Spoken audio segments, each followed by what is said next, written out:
Bismillahirrahmanirrahim.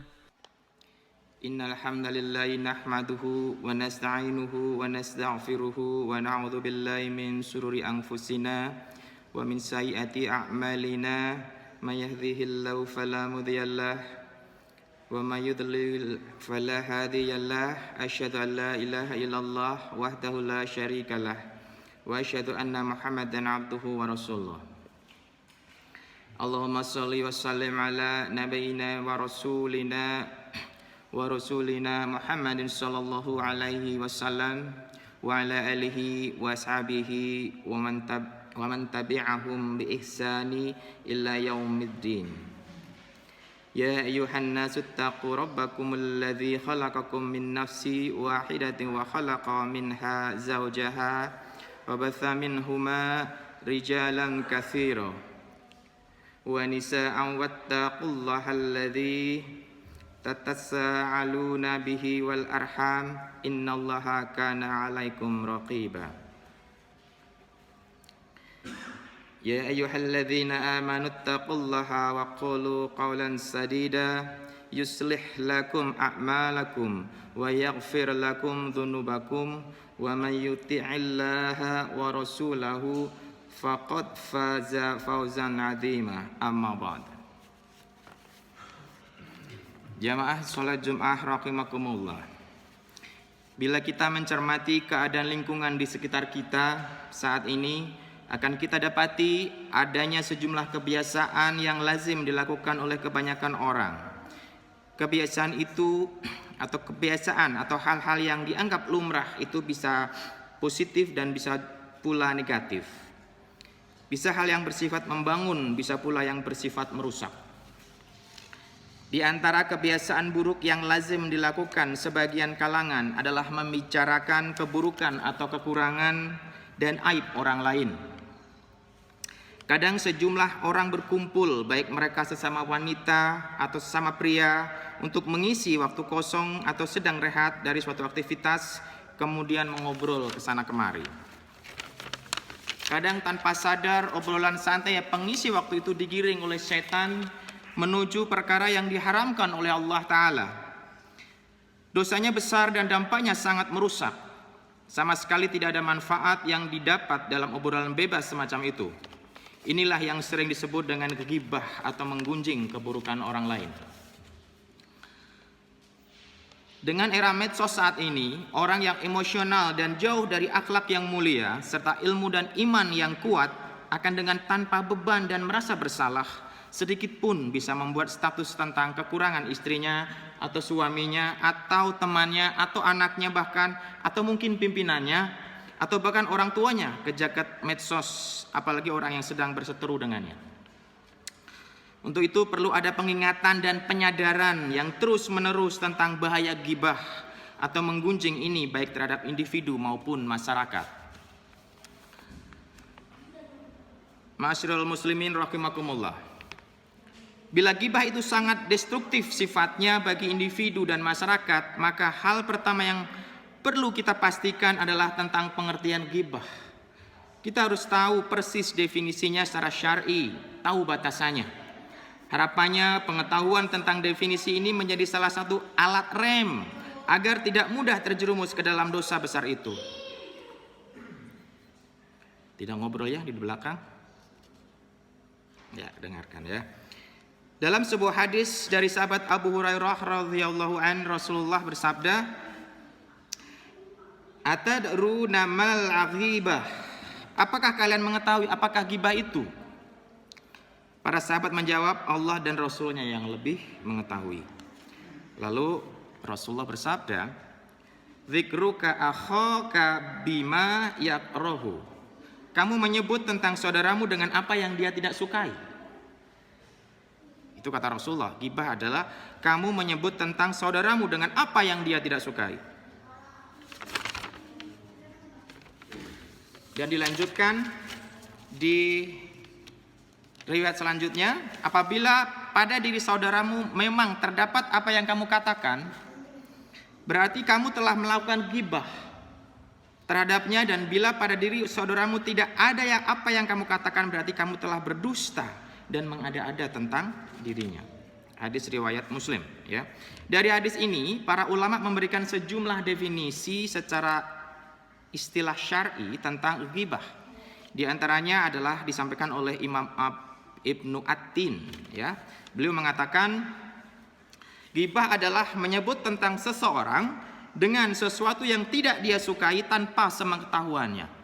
Ya, itu menurut Imam Ibnu At-Tin. Kemudian menurut Imam Al-Jauhari, beliau berkata, berbicara di belakang seseorang yang tidak terlihat dengan sesuatu yang membuatnya merasa sedih bila mendengarnya. Jika apa yang dikatakan itu benar adanya, maka dinamakan dengan ghibah. Walaupun itu benar, tapi membuat orang yang dibicarakan itu sedih. Ya. Dan jika apa yang dikatakan itu kedustaan, maka dinamakan dengan buhtan atau dusta yang mengada-ada. Ya, dalam bahasa Indonesia mungkin lebih dekat dengan kata fitnah. Ya. Lalu ada Imam Al-Munawi, ya, beliau mengatakan bahwa menyebut aib tanpa sepengetahuan orangnya dengan kata-kata atau isyarat atau meniru-niru atau penyerupaan. Ini istilah arti dari ghibah menurut Imam Al-Munawi. Jamaah Jumat rahimakumullah, ghibah merupakan perilaku yang tercela dan merusak. Oleh karenanya tidak mengherankan Allah dan Rasul-Nya mengharamkan perbuatan ini secara tegas dalam Al-Quran dan As-Sunnah. Ya. Di antaranya di dalam surat Al-Hujurat ayat ke-12. Ya. Hai orang-orang yang beriman, jauhilah kebanyakan purbasangka atau kecurigaan, karena sebagian dari purbasangka itu adalah dosa. Dan janganlah mencari-cari keburukan orang, dan janganlah menggunjingkan satu sama lain. Adakah seorang di antara kamu yang suka memakan daging saudaranya yang sudah mati? Maka tentulah kamu merasa jijik kepadanya. Dan bertakwalah kepada Allah. Sesungguhnya Allah Maha menerima taubat, lagi Maha penyayang. Imam Ibnu Katsir dalam tafsirnya tentang ayat ini mengatakan ghibah diharamkan berdasarkan ijma ulama. Tidak ada yang dikecualikan dari perbuatan ghibah kecuali ada kemaslahatan yang paling kuat yang menyebabkan boleh melakukan itu.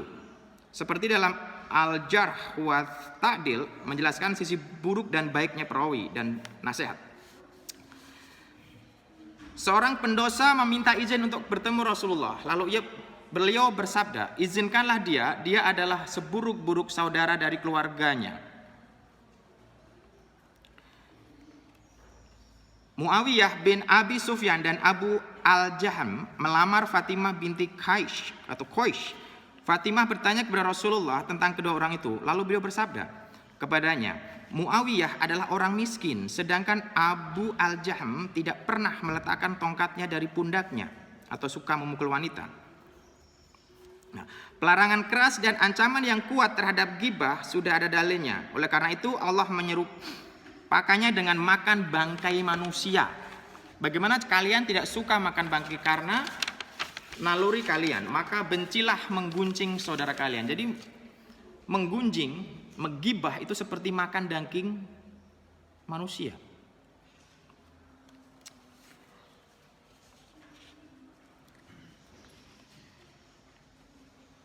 Dalam surat Al-Humazah ayat 1 juga disebutkan wailul likulli humazatil lumazah. Kecelakaanlah bagi setiap pengumpat lagi pencela. Tentang ayat ini, Muqatil bin Sulaiman berkata, yang dimaksud dengan ayat tersebut adalah orang yang suka mencaci dan melakukan ghibah, yang bila seseorang meninggalkan dirinya, dia menggibahnya tanpa sepengetahuannya. Ya. Kemudian dalam Al-Isra ayat 36 juga disebutkan, dan janganlah kamu mengikuti apa yang kamu tidak mempunyai pengetahuan tentangnya. Sesungguhnya pendengaran, penglihatan, dan hati semuanya itu akan diminta pertanggungjawaban. Barakallahu li wa lakum.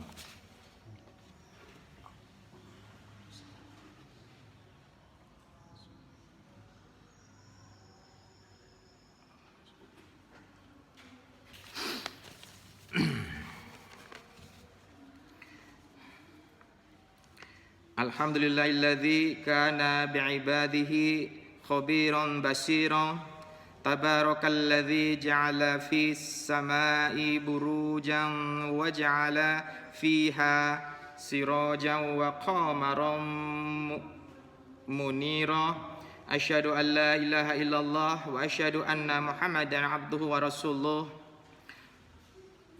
ورسوله الذي بعثه بالحق بشيرا ونذيرا وداعيا إلى الحق بإذنه وسراجا منيرا. Jamaah sholat Jumat rahimakumullah, kita mesti berhati-hati dari dosa besar berupa ghibah ini. Kita harus berusaha keras agar tidak mudah terjerumus ke dalamnya. Kita perlu mengupayakan sejumlah langkah preventif agar tidak terkena bencana lisan ini. Semoga Allah Subhanahu wa taala senantiasa menolong kita untuk tetap istiqomah dalam menjauhi dosa ghibah dan menjaga lisan kita dengan sebaik-baiknya. Mari kita akhiri khutbah ini dengan berdoa bersama-sama kepada Allah Subhanahu wa taala. Innallaha wa malaikatuhu yusholluna 'alan nabi ya ayyuhalladzina amanu shallu 'alaihi wa sallimu taslima. Allahumma shalli 'ala Muhammadin kama shallaita 'ala Ibrahim wa 'ala alihi Ibrahim wa barik 'ala Muhammadin kama barakta 'ala Ibrahim wa 'ala ali Ibrahim fil 'alamin innaka Hamidum Majid. Allahumma ighfir lil muslimina wal muslimat wal mu'minina wal mu'minat al ahya'i minhum wal amwat innaka sami'un qaribun mujibu da'wat. Allahumma inna nas'alukal huda wat taqa wal afafa wal ghina. Allahumma inna nas'aluka sabata fil umri wa nas'aluka azimatar rusdi wa nas'aluka syukra ni'matika ya arhamar rahimin. Allahumma ahsin aqibatana fil umur kullaha wa ajirna min hizli dunya wa adzabil akhirah. Rabbana atina fid dunya hasanah wa fil akhirati hasanah wa qina adzabannar.